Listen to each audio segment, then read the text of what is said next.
لو أنزلنا هذا القرآن على جبل لرأيته خاشعا متصدعا من خشية الله.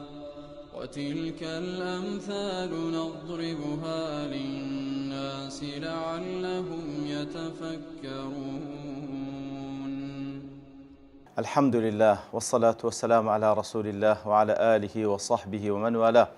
السلام عليكم ورحمة الله. برزان خوش حالم لواني هشتاودو لوانا كاين تفسير قرآن بيروز بيم وخزمتان بمبستي رزامندي خواهي قوري وهي وادان بأوي آزيش سودي لور بقرن. أعوذ بالله من الشيطان الرجيم. بسم الله الرحمن الرحيم.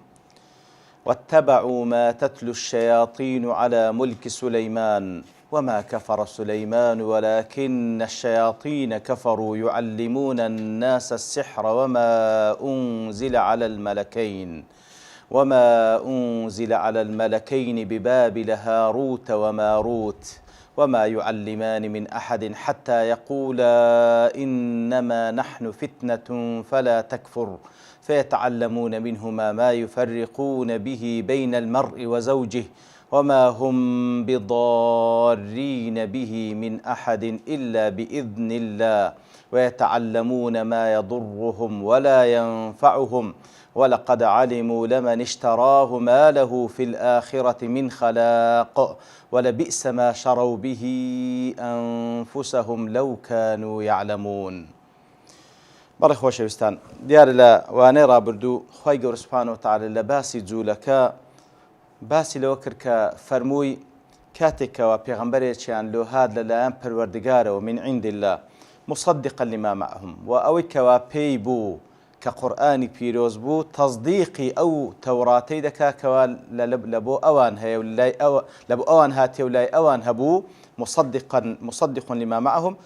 لە کاتێکدا کە ئەو پێغەمبەرە هاتوو عليه الصلاة والسلام أو قرآن بيبكوا تصديق توراتكي لا أوان دكا نبذ فريق من الذين أوتوا الكتاب كتاب الله وراء ظهورهم. يتر أوان هستان كتاب خواي قوريان فريدا بشت خويان بالتواوتي وازيان ليه هنا أزوكو باس ما كلوان رابردو أو كتابة قرآن بيروزا ما بستيان يعني لو آت المبستي دا قرآن بيروزيان توراتكي كلبو أوان هاتيا والله أعلم هردو شيان فريدا كواتا دشيانزاني وكتابي خوايا والتوراة كشكوا باز لقرآن بيروز وباز لمحمد المصطفى ذكا صلى الله عليه وسلم فريان دا بشتا خويان كأنهم لا يعلم وكأنما نازانا أو حقيك ولا لان پروردگاريان هاتيا كاتك أو حقيان ولانا كاتك أو حقيان فريدا بشتا خويان بالمقابل دستيان بتسوى قرد وكو لو أنا رابط باس ماكر كقدري خواي قورو سنتي خواي قورو هركسيك واز لحق بيني مبتلا بباطل يتر مبتلاب لمقابل وازينان يعني لو حقي مبتلاب بالسحر. واتبعوا اتباعي سيانكر ما تتلو الشياطين على ملك سليمان اتباعي أوانكر كوا الشيطان كان لسر ملك سليمان باسدا كان ديارة ما تتلو الشياطين تتلو واتما تحدث وتقرأ عندك دزان دفن واتبع معناه ما تتبع ئیتر بۆ مانانە هەمووی دێ ئیتر ئەوان هاتن جوولەکەکان کاتێکەوە پشتیان لە حەق کرد ئەو جەڕوویان لە سحر کرد ئەو سحرەی کەوا شەیطانەکان باسییان دەکرد ئەو سحرەی کە شەیطانەکان باسییان دەکرد لەسەر مولکی سولەیمان کەواتە على ملکی سولەیمان واتە ئەوەی کەوا لەسەر عەهدی سولەیمان لەسەر عەهدی مولکی سولەیمان عليه الصلاة والسلام أوان باسيان ذكر كاتك ليردا علي لدوا هاتيا وكزانان دفرمون كواتا تتلو ليردا شتێشت کەی لە خۆ گرتیە ئەوە شوەیەکە لە بەلاغەتەکانی قورئانی پیرۆز کە کەلیمەیەک بەکاردێنین لە دوای ئەوە ئەداتێک بەکاردەهێنی کە ئیشارەتە لە بۆ ئەوەی کەوا مانایەکی دیکەش غەیری مانایەکەی خۆی ئەو کەلیمەی لە خۆ دەگری ئیتر تەتلو بە معنای تحدث وتەقص ئەوەی کەوا ئەوان شەیطانەکان دەجێڕنەوە باسی دەکەن على ملك سليمان واتە علایەکە بە مانای ئەوەی دەکەواتە ئەو تەتلووە بە ئەوەشی لە خۆ داگرتەیە بە مانای کەذیب و ئیفتیراژ دێ کەواتە ئەوان چون ئیتیباعی ئەو شتانەیان کرد کەوا شەیطانەکان بە درۆ لەسەر عەهدی سولەیمان دەیانگێڕاوە عليه الصلاة والسلام. دیارە خولاسە وەکو لە تەفسیرەکان باس کرا یەهود بەو شێوەی ئیفترا بە سولەیمان دەکەن عەلەیهی سەڵات وەسەلام کە گوایە ئەو مولکەی کەوا سولەیمان بەدەستی هینا بوو. طبعا معلومە لەناو پێغەمبەران عەلەیهیمو سەڵات وەسەلام داوود و سولەیمان کە سولەیمان کوڕی داودە، داوود و سولەیمان عەلەیهیمە سەڵات وەسەلام هەم پێغەمبەر بوون هەم مەلیکیش بوون، هەم پێغەمبەر بوون هەم مەلیکیش بوون و بە تایبەتی سولەیمانیش خوای گەورە دەسەڵاتێکی زۆری پێبەخشی بوو کەوا چەندین جنی لە بۆ مسەخەر کردبوو و هەروە لە زمانی با بڵێن ئەنواعی حەیوانات و گیانلەبەرەکان تێدەگەیشت، ئیتر جەیشێکی زۆر گەورەی هەبوو. بە هەر حاڵ خوای گەورە سوبحانەهو وتەعالا مولکێکی زۆر فراوانی پێبەخشی بوو زائیدەن لەو پێغەمبەراتی کە پێی بەخشی بوو. یەهود چیان دەگوت؟ دەیانگۆ سولەیمان عەلەیهی سەڵات وەسەلام ئەو مولکەی بە سحر بەدەستهێنا والعیاذ بالله حاشاه. دەیانگو ئەو مولکەی کەوا سولەیمان بەدەستهێنا بە سحر بەدەستی هێنایە و هەروها ئیتیهامی سولەیمان دەکەن بۆی کەوا لە کۆتایی ژیانیدا ئیتیباعی سحری کردو و هەروها سوزدەی لە بۆ ئەسنام برد، سوزدەی لە بۆ بت و سەنەم برد لە بۆ ڕازیکردنی هەندێک لە خێزانەکانی، ئیتر مرتد بووە والعیاذ بالله و ئەو مولکەی کە بەدەستیش هێنا هەمووی بە واسطەی سحر بەدەستهێنا حاشاه. ئیتر ئەوە باس لە جوولەکە دەکەین، یەکە لە جەرائیمەکانی جوولەکە، یەکە لە تاوانەکانی جوولەکە، یەکە لە ئیفترایەکانی جوولەکە بەرامبەر بە پێغەمبەرێک لە پێغەمبەرانی خوا عەلەیهیمو سەڵات وەسەلام کە سولەیمانە. ئیتر ئەوان چوون کەواتە کە دەفەرمێ وەتەبەعو کاتە جوولەکە لە دوای وازهێنانیان لە حەق چون ئیتیباعی ئەو شتانەیان کرد، ئەو شتانە ئەو درۆ و دەلەسانەی کەوا شەیطانەکان دایان جێراوە دەربارەی عەهدی مولکی سولەیمان عەلەیهی سەڵات وەسەلام. ئیتر وەکو زانایان کە زۆر باس لەو بابەتە دەکەن، با بڵێن لە قەولێکی ئیبن عەباس دەکە، ئیبن کەثیر نەقلی کردی ڕەحمەتی خوای لە ئیبن عەباس خوای گەورە لە خۆی لە بابی ڕازی بی کە ئەویش لە تەفسیری ئیبن ئەبی حاتەمی نەقل کردیە. دەڵێ سولەیمان عەلەیهی سەڵات وەسەلام کاتبێکی هەبوو بە ناوی ئاسیف. ئەو ئاسیفە هەموو شتێکی لە بۆ سولەیمان و بە فەرمانی سولەیمان دەنووسیەوە و ئاسیف دەڵێ یەکێک بوو لەو کەسانی کانە یعلم اسم الله الأعظم، واتە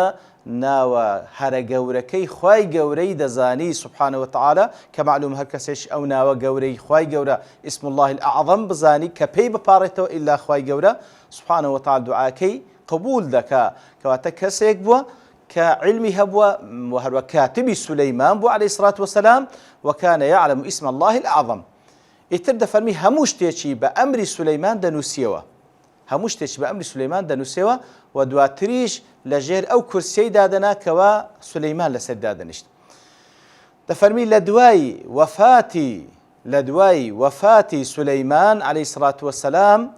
شەیطانەکان چوون دەستیان گەیشتە ئەو نووسراوانەی کەوا لە ژێر کورسیەکەی سولەیمان هەبوو کەوا ئاسیف نووسیبیەوە. ئیتر هاتن لە نێوان هەردوو سەترێک، لە نێوان هەردوو خەتێک لە خەتەکان کەوا ئاسیف نووسیبیەوە بە ئەمری سولەیمانی عەلەیهی سەڵات وەسەلام، هاتن چ مەسائیلی کوفر و سحر هەیە نووسیانەوە، چ مەسائیلی کوفر و سحر هەیە نووسیانەوە. ئەوجا بڵاویان کرد لەناو خەڵکی گوتیان ئەوە نووسراوی سولەیمانی عەلەیهی سەڵات وەسەلام. ئیتر خەڵکی لەو کاتەوە ئەوامی جاهیلەکانی با بڵێن بەنی ئیسرائیل والله أعلم دەفەرمی سولەیمانیان بە کافر زانی والعیاذ بالله حاشاه. ئیتر بەو شێوەی ئەوان شەیطانەکان هاتن ئیفترایان لەسەر سولەیمان کرد، ئەو سحرانەی کەوا ئەوان بەخۆیان تێکەڵی نووسراوەکانی سولەیمانیان کرد بوو تەنسیبی سەر سولەیمانیان کرد. ئیتر خەڵکیش سولەیمانی بە کافر زانی عەلەیهی سەڵات وەسەلام لە کاتێکدا کە ئەو بەریئە لەو شتانە. ئەوجا لێرەدا ئەو شەیطانانەی کە خوای گەورە لێرەدا باسییان دەکات کەوا جوولەکەکان ئیتیباعی ئەو شەیطانانەیان کرد، دیارە شەیطان لەفظێکی عامە لە بۆ ئینس و لە بۆ جین بەکاردەهێنرێ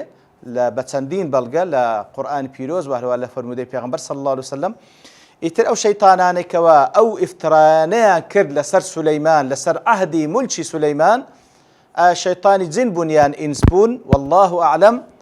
زیاتر وەکو زۆرێک لە مفەسرین دەڵێن شایەتینی ئینس بوو لەبەرەوەی لە درێژەی ئاەتەکەی دێتن باز لە هەندێک شت دەکا کەوا لە ئیشی شەیطانی ئینس دەوەشێتەوە. بە هەر حاڵ بەخۆی ئەوەی کەوا عیلاقەی بە سحر هەیە، ئەوەی عیلاقەی بە سحر هەیە ئەکید عیلاقەی بە شەیطانەکانی جین هەیە، شەیطانەکانی جین و هەروەها ئەو کەسەی کەوا سحر دەکا ئیتباعی سحر دەکاتن عیلاقەی لەگە شەیطانی جن هەیە کە ئەویش دەبتە شەیطانێکی ئینسی کەواتە لێرەدا دەکرێ بڵێن واتبعوا ما تتلو الشياطين على ملك سليمان ئەوەی کەوا شەیطانەکان باسییان دەکرد بە درۆ تەنسیبیان دەکرد لەسەر مولکی سلەیمان شەیاطینی ئینس بوون بە عیلاقەیان لەگەڵ شەیطانی جن والله أعلم واتبعوا ما تتلو الشياطين على ملك سليمان وما كفر سليمان ولكن الشياطين كفروا زاخوای گەور سبحانه وتعالى دەفەرمی سلەیمان کوفری نەکرد کەواتە ئەوە بەڵگەیە لەسەر کەوا جوولەکەکان تەکفیری سلەیمانیان دەکرد تەکفیری سلەیمان دەکەن عەلەیهی سڵات وسەلام دەڵێن ئەو بە سحر ئەو مولکەی بەدەستینایە ئەو جا وەکو زانان دەفەرمون ما کەفەڕە سلەیمان دەفەرمون واتە سلەیمان سحری نەکردیە و هیچ قەناعەتیشی بە سحر نەبووە بە هیچ شێوەیەک ساحر نەبووە بە هیچ شێوەیەک سحریشی نەکردێ و ئیستیعانەی بە سەحارەش نەکردیە لێ دەفەرمون وما کەفەڕە سلەیمان واتە سحری نەکردیە لەبەرەوەی سحر حکمەکەی کوفرە کەواتە سحری نەکردێت تاوەکو پێ کافر بی وما کەفەڕە سلەیمان ئەدی چێ کافر بوو ولكن الشياطين كفروا شەیطانەکان کوفریان کرد شەیطانەکان کوفریان کرد بە چ کوفریان کرد بەو ئیفتراءاتانەی کەوا لەسەر مولکی سلەیمان دایان بەستا و بەو سحرەی کەوا فێری خەڵکیان دەکرد ولكن الشياطين كفروا چیان دەکرد ئەو شەیطانانە يعلمون الناس السحر وما أنزل على الملكين يعلمون الناس السحر كواتا أو كفري كوا شيطان كان ديان كرد أو أبو كوا خلشيان فيرا سحر ذكر كواتا جولك اتباعي أو شيطانان كر كوا درويان لسر سليمان هلبستا وهروها أو شيطاناني كوا كفريان كردو خلشيان فيرا سحر ذكر جولك هاتن اتباعي أوانيان كر سبحان الله يعلمون الناس السحر كواتا كفركي الشيطان كان لويدا كوا بويكا خلشيان فير السحر ذكر وما أنزل على الملكين ببابل هاروت وماروت كواتا الشيطان كان دوشتيان ذكر يعلمون الناس السحر خلشيان فير السحر ذكر وهروها وما أنزل على الملكين وهروها أويك لبودو ملائكة كدا بزيبو عيني فير خلشيان ذكر زي ليردا خلافة زور هي بين علماء ليردا وما أنزل ما كنافية يان موصولة أجر موصولة بمعنى الذي ده وكو أوي كاستاباس ماكر كواتا الشيطان كان هاتن خلشيان فيرا سحر ذكر وهروا خلشيان فيرا أوشتان ذكر كوالا بودو ملائكة كدا بزيبوك هاروت وماروتا ك لبابل بون كواتا أجر بمعنى موصولة بمعنى الذي ده واتا الشيطان كان خلشان فير السحر ذكردو وهروها خلشان فير أوشتان ذكر كلبودو ملائكة كدا بزيبوك هاروت وماروت لبابل أجر بمعنى نافية به وما أنزل على الملكين بمعنى نافية واتا أصلا هيش تقدان بزيبو لبو أو دو ملائكة هيش تقدان بزيبوك أوان إدعاء ذكر كواتا ليردا بمعنى نافية دي كوكو قلت ما براس خلافة شزول بين علمائه كنافية وياخذ موصولية كاتك كذل النافية وما أنزل على الملكين أوش بابتي كبراس كزور قصير سكر تفسير كان زور يقول تفسير كان ضلين هاروت وماروت دو ملائكة بون خواي جور سبحانه وتعالى داي بزاندن لبابل بابل العراق كذيار زيجاج بوا لديرين زمانه وزيجاج سحر بوا إتر خواي جور أودو ملائكتي دا بزان هاروت وماروت خواي جور سبحانه وتعالى فيريا بابرين فرماني بيكن كوا خلشي فير السحر بكن وكو تاقي كرنوي ابتلاء وبيش شامبلين أو السحر وابتلاء وتاقي كرنوي نقول فير مبن إما وكو تاقي كرنوي هاتينا إتر أو زورك لمفسرين أو هاي ليك ددنو بلام زورك لمفسرين بالشوازي دي كلي ددنو لبر توابوني كالير دا توستين ببشتواني خواي جور لواني دا هتودين زياتر باز لو بابتا دكين بمبستي رون كرنوي إن شاء الله تعالى وصلى الله وسلم على نبينا محمد وعلى آله وصحبه أجمعين وآخر دعوانا أن الحمد لله رب العالمين. لو أنزلنا هذا القرآن على جبل لرأيته خاشعا متصدعا من خشية الله وتلك الأمثال نضربها للناس لعلهم يتفكرون